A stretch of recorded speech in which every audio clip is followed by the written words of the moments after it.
Welcome to Darasa Online.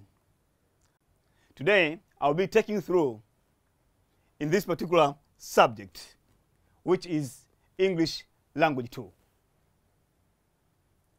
But again, our topic being writing, where we'll be focusing on literary statistics. And our subtopic is newspaper articles, posters, and advertisement. So I'll be sharing with you on this particular subtopic. As we'll be discussing this subtopic, we'll be guided by a question. And that question is, where you students, you are told that the following utterances are from different fields. Therefore, you have to read carefully. And again, explain where one or where you, student, you expect to find such utterances. Now, before going to such utterances, my dear students, you should understand one thing, that different fields or disciplines or different professional has got its own terms, has got its own technical words, which differ from one field to the other. Now, if I'm to ask you, can you mention any field of study or any discipline that you know? Yes, you'll be able to tell me that there's a field of law, the field of religion, the field of geography, the field of biology, the field of ICT. There are so many fields of study. There are so many disciplines. And each discipline contains its own style of using language. Remember, when I was introducing this topic, I talked something to do with statistics. So we'll be touching a little bit about the way, the style of language, the way different fields use language. So be careful as we'll be looking at such utterances. Now, the first utterance reads, Donald Trump axes 5 top officials. My dear students, where do you expect to find such utterance? Is it possible such utterance to find it maybe in the church? Is it possible to find such utterance maybe in the bus stop? Now, obvious, you say no. One is expected to find this particular utterance in the field of journalism. Or one would say one is expected to find this particular utterance in the headline of newspaper, that the news reporter is telling the public an action that has been taken by Donald Trump. So a journalist or a news reporter is now informing the public, is putting such utterance in the headline in the newspaper that Donald Trump has fired or has sacked 5 top officials. Now, why have we come to arrive to such a response that one is expected to find this in the headlines of newspaper, or one is expected to find this utterance in the headline of television? All these are areas, are possible areas where one can find this particular utterance. Now, my dear students, remember, the news reporters tend to employ simple present tense when reporting their news. And that's why here, the word axes, this verb here, belongs to simple present tense. And the news reporters tend or prefer to use simple present tense in order to make such news more alive, more update, so that the readers or the viewers, when reading such particular utterance, motivate them that they are reading something which is active or something which is update. Now think if the news reporter is to use past tense in the headlines, like saying Donald Trump X'd 5 top officials, or will X. Now it has used this particular simple present tense to make such news more updated and more live. Dear students, now let's just move to another utterance. And our utterance reads, "For the glory, honor, and praise are yours." Now, where do you expect to find such utterance? Now, be careful of the words. Go read the words like glory, honor, praise. By reading such a words will guide you, will help you to tell where such words one is expected to find. Now, one is expected to find such utterance in the religion or religious field. One is expected to find these words during preaching or praise and worship sessions, where the worshippers or the followers of the given religion or denomination are praising their God, that God is the one who deserves all these, deserves glory, deserves honor, deserves praise.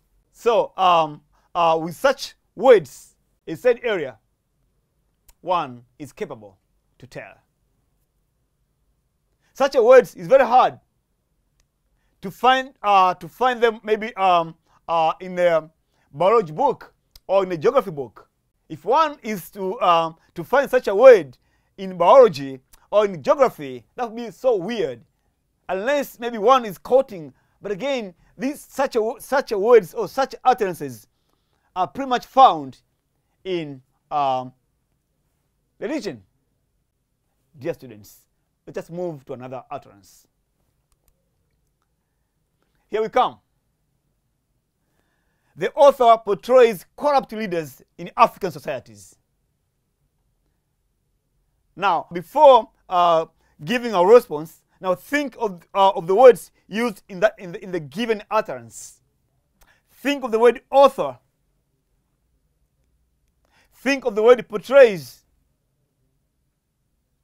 Now, other words may sound very ordinary, but there are some technical words here in this particular utterance which may guide you to come up with the right response. Now ask yourself where one is expected to find this particular word, author. The word portrays. So you again agree with me that one is expected to find this particular utterance in literary works. The literary artists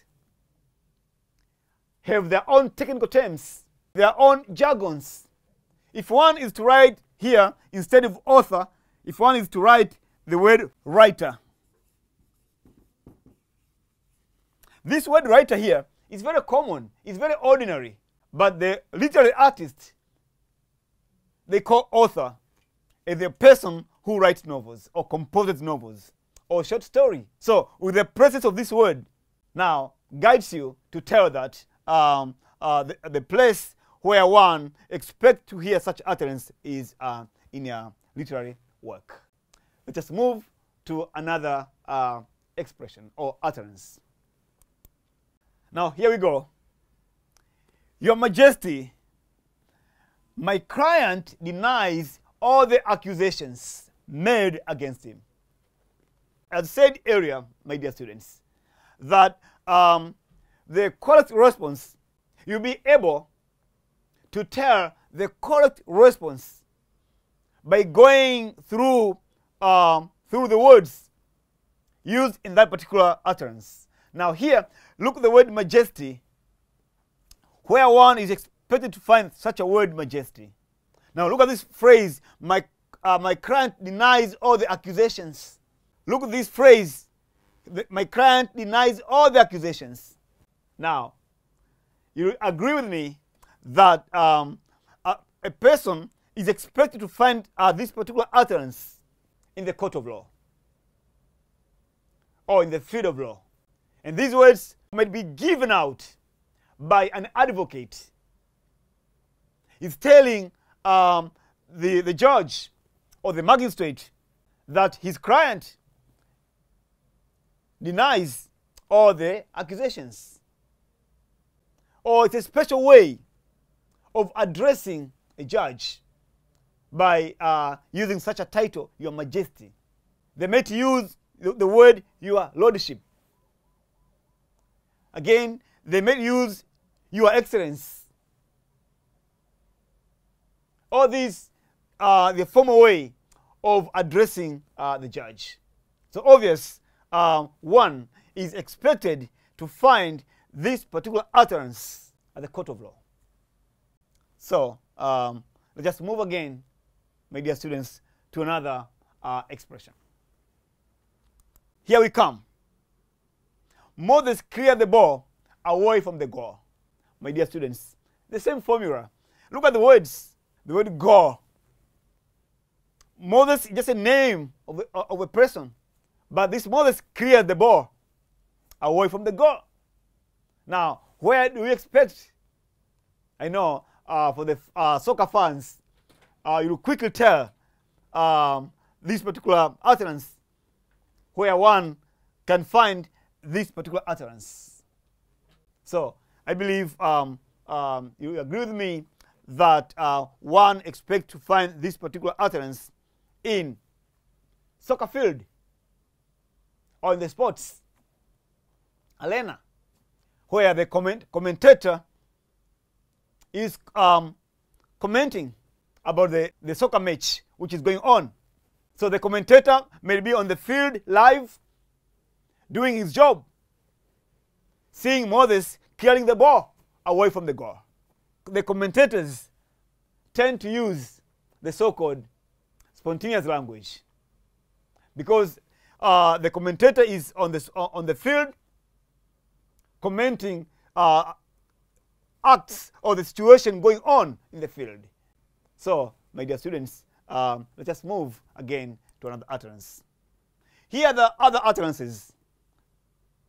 I know in the said area that each field, each discipline has its own special professional terms.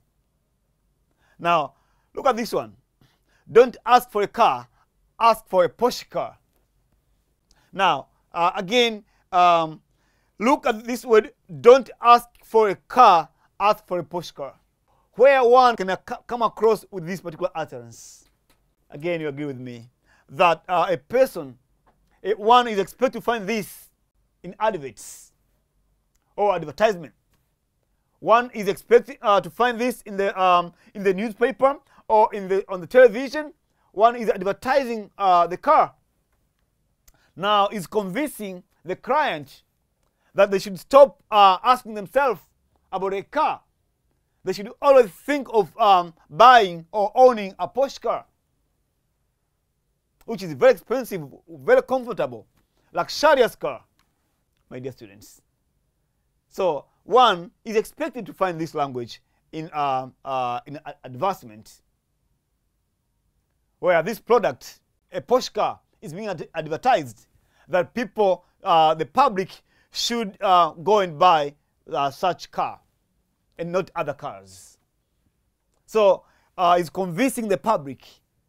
Dear students, let's just again go to another. Mind your herd. Now, where do you expect to find such utterance? Again, you'll agree with me that one is expected to find this particular utterance, for example, in the field of, or in public cars, like in the bus, and it's written on the maybe on the door as people steps in or embark in. There is such a word, mind your head. It's a warning. It gives people warning that be careful and embark into a car. But again, one may see this particular utterance in the public buildings, in a hotel building, where maybe there are steps.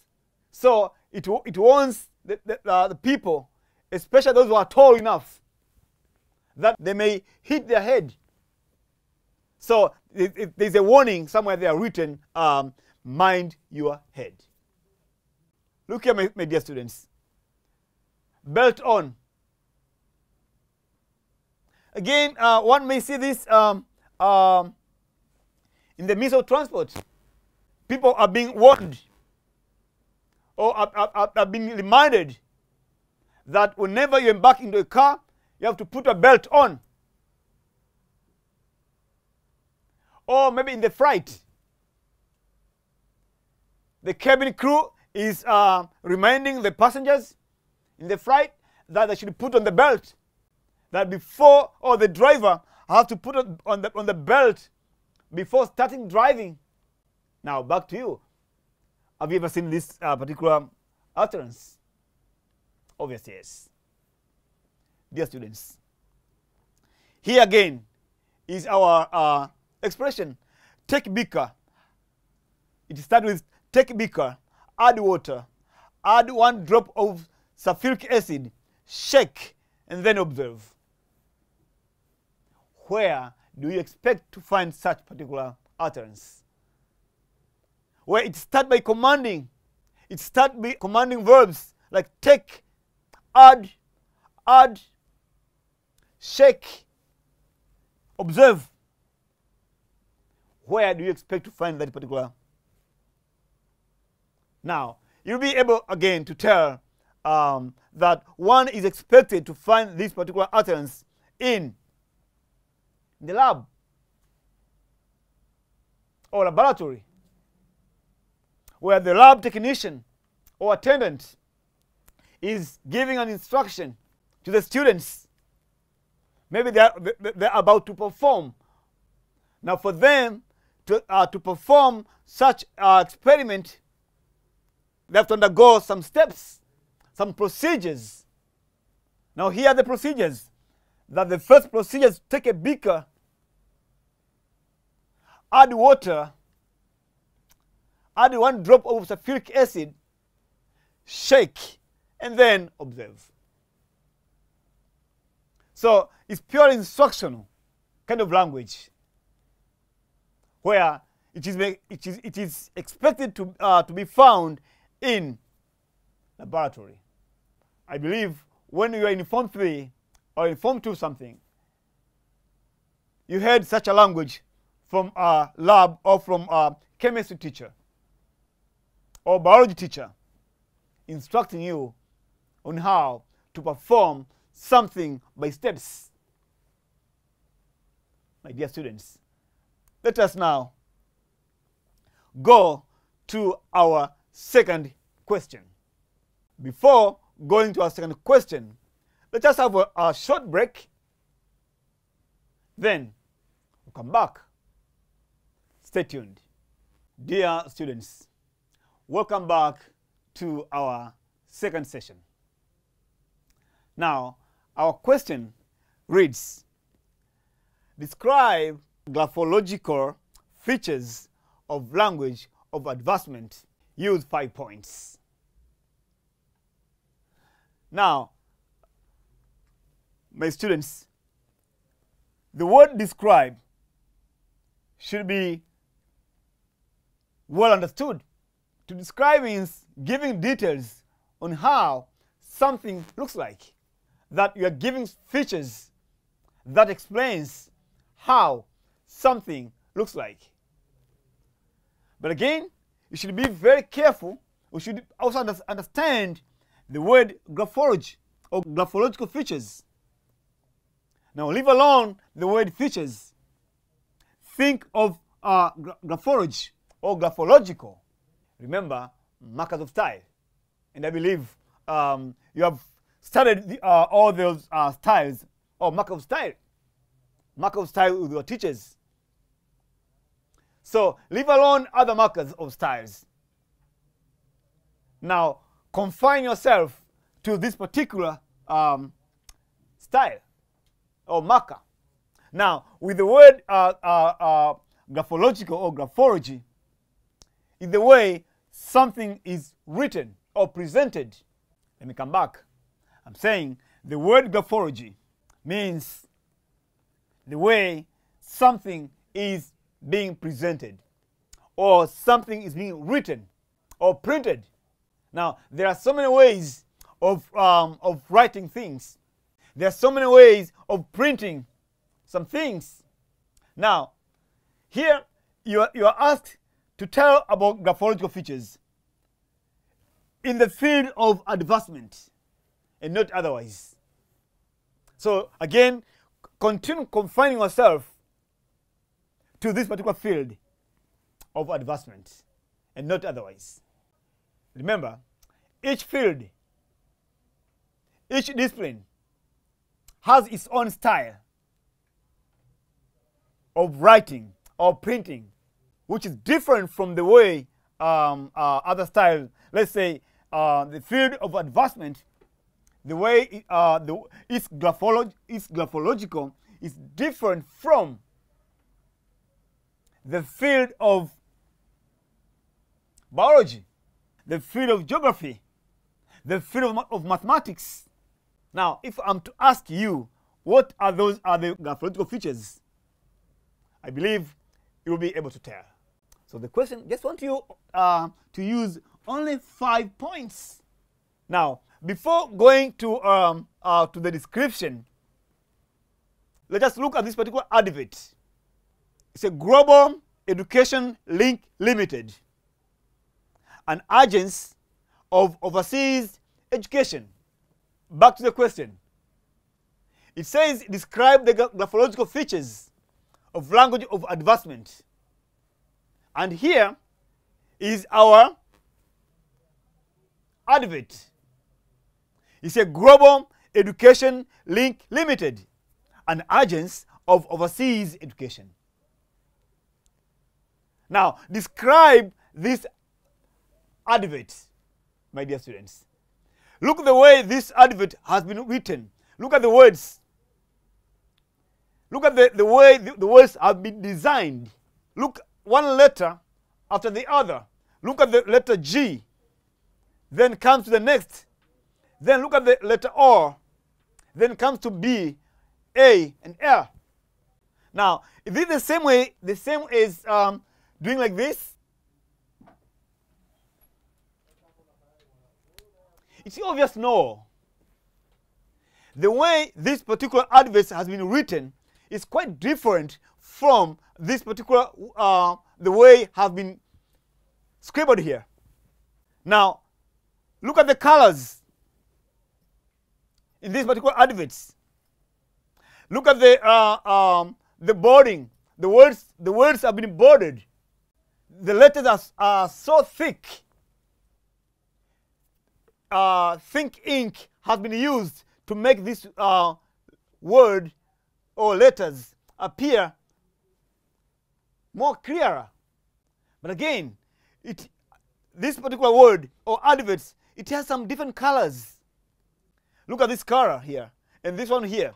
Over here, if I'm to ask you how many colors are found in this particular adverts. So this Global Education Link Limited advertises its services to the public.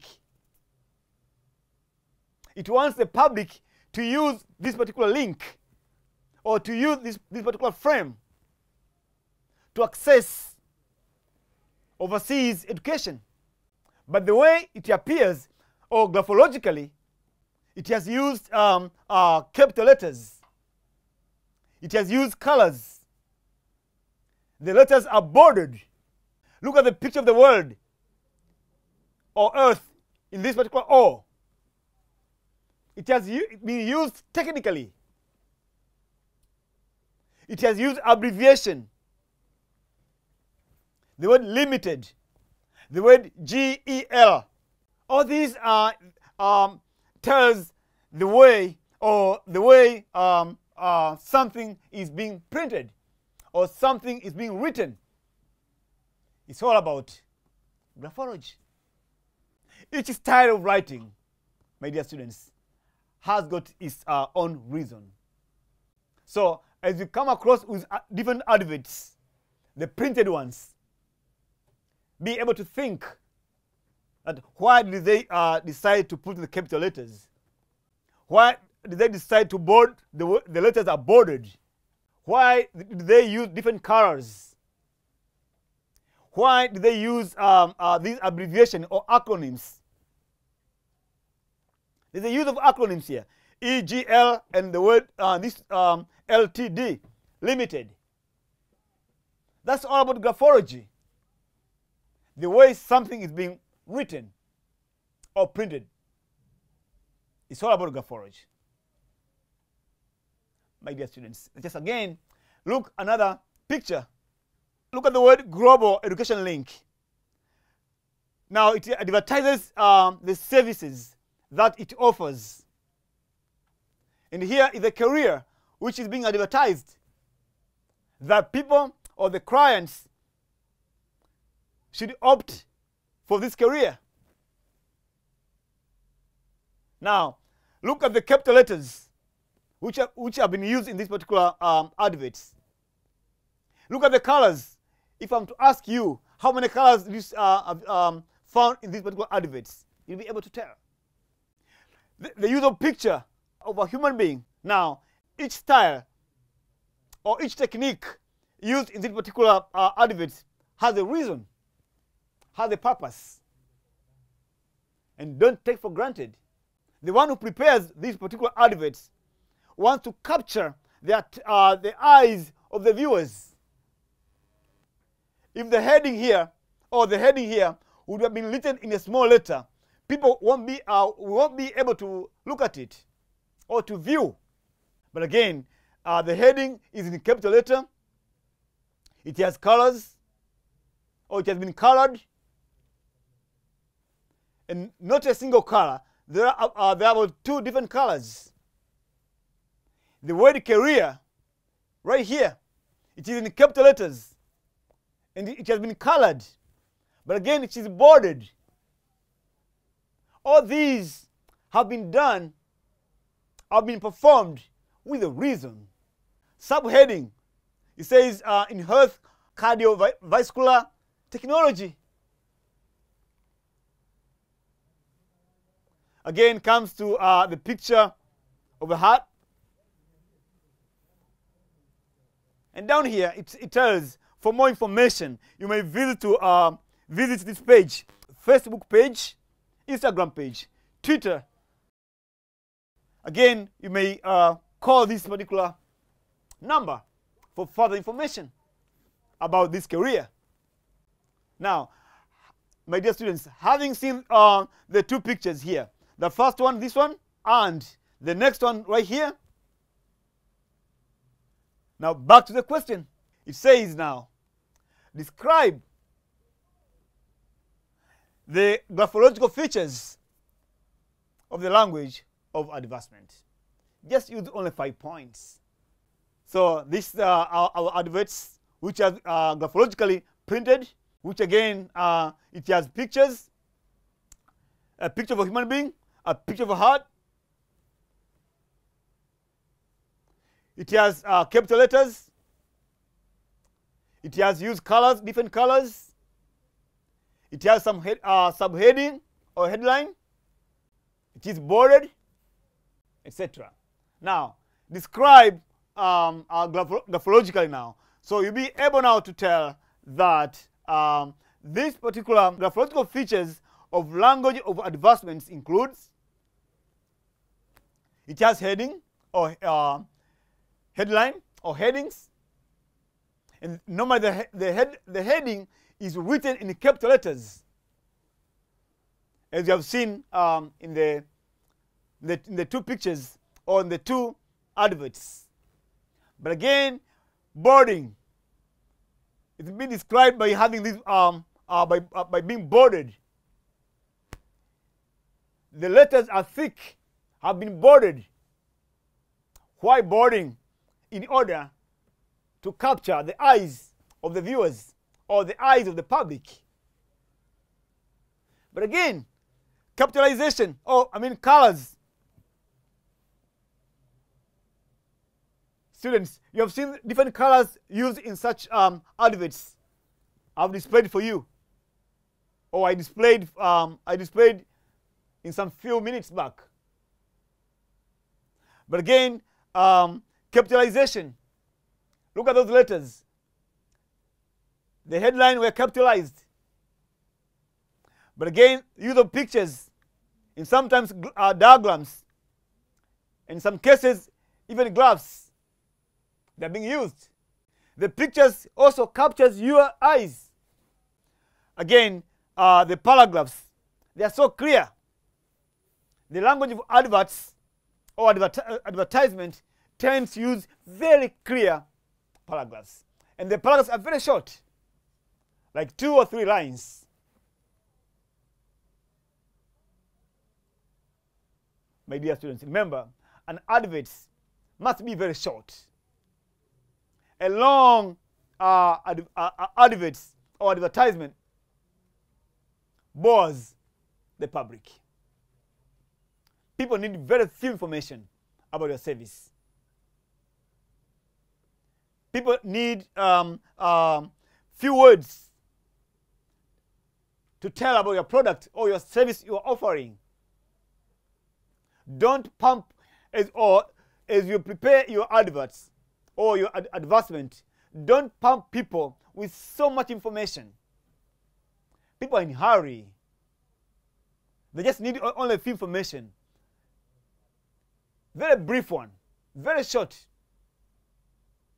And there below, put your contact address. Those people who will be interested, or the customers who will be interested, will give you a phone call, or will visit your website, or will visit your Facebook page, or Instagram, or Twitter, etc. That's why an advert is normally short, very short. Having that said, I believe now you are able now to prepare your own advertisement, including all those features. You are now able to prepare your advertisement and write all graphologically, include all the graphological features. My dear students, I'm now convinced that you are able now to tell the graphological features of language of advertisement, of language of advertisement. But again, if you are told or if you are asked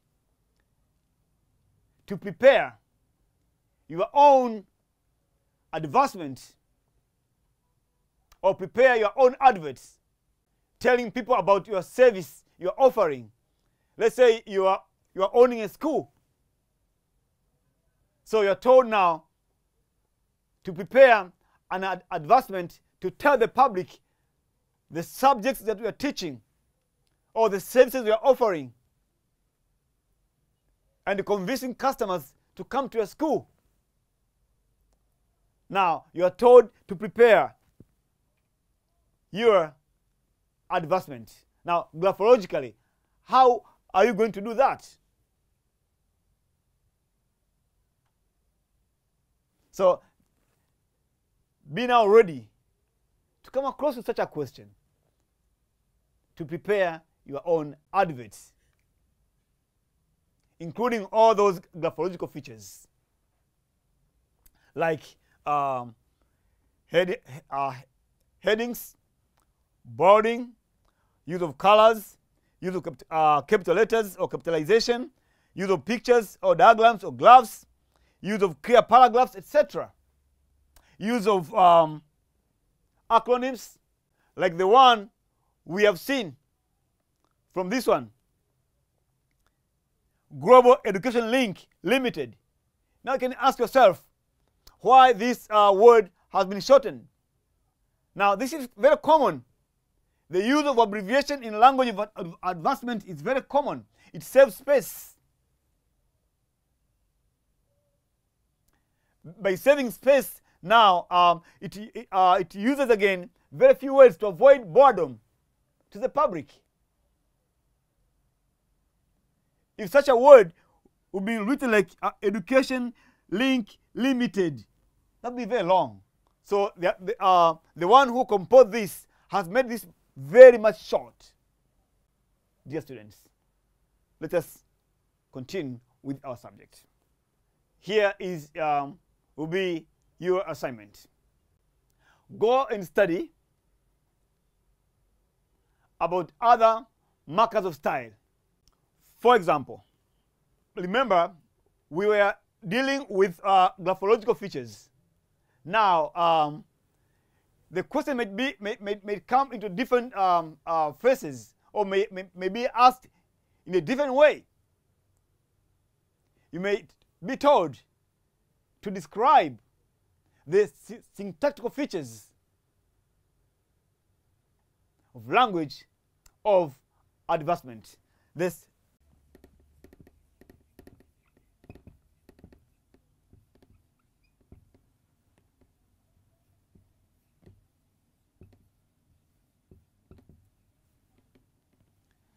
syntactical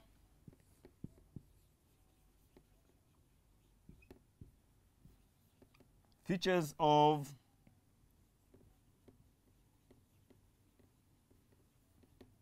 language of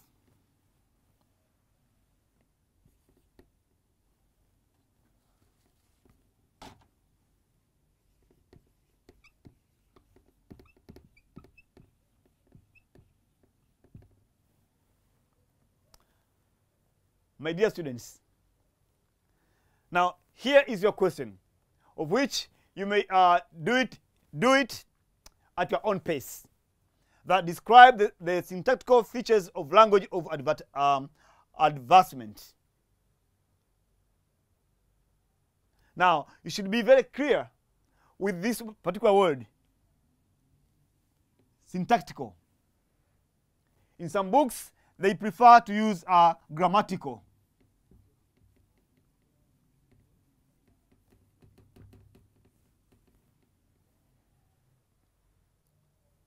Grammatical features of language of advancement. But again, not necessarily being a language of advancement. You may be even told, you may be asked, for example, language of law,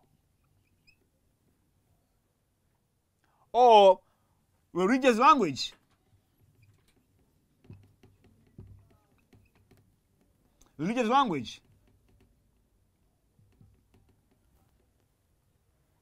or ICT language. So each field, you may be asked from different disciplines or field, but remember, focus on syntactical features. Now we should know all the syntactical features or grammatical features. It will be so surprised seeing as students, instead of giving or describing syntactical features, then we see some graphological features. There again will be wrong. Do you remember the syntactical features of language of advancement? I believe you are aware. Now go through this question, then I believe you will be okay. Dear students, this marks the end of our meeting today. Thanks so much for your attention. Till next time. Thank you. Bye.